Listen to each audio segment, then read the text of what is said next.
Lakukan aksi di kantor gubernur, pelaku UMKM tuntut Direktur JSC Meina Paloh dipecat. Aliansi Masyarakat Selamatkan Sumsel melakukan aksi dengan tuntutan pemecatan Direktur Utama PT JSC, Meina Paloh. Aksi dilakukan di kantor Gubernur Sumatera Selatan.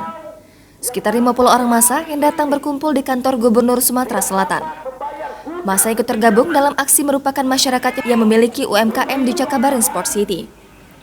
Firdaus Hasbullah yang merupakan Ketua Umum PGK sebagai penyampai keresahan warga yang memiliki UMKM kecil, ia menjelaskan bahwa mereka datang untuk menyampaikan kekecewaan pada Fornas 4 kalau para pedagang kaki lima dan UMKM tidak dapat berdagang di Cakabaring Sport City.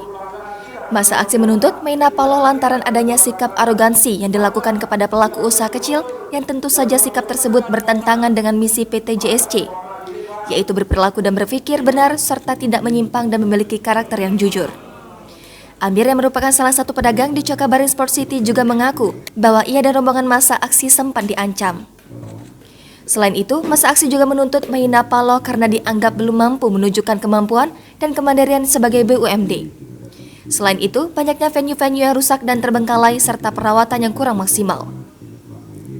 Dalam aksi ini, Gubernur Sumatera Selatan Herman Deru kemudian datang dan menanggapi apa yang dituntut dari massa aksi Aliansi Selamatkan Sumsel.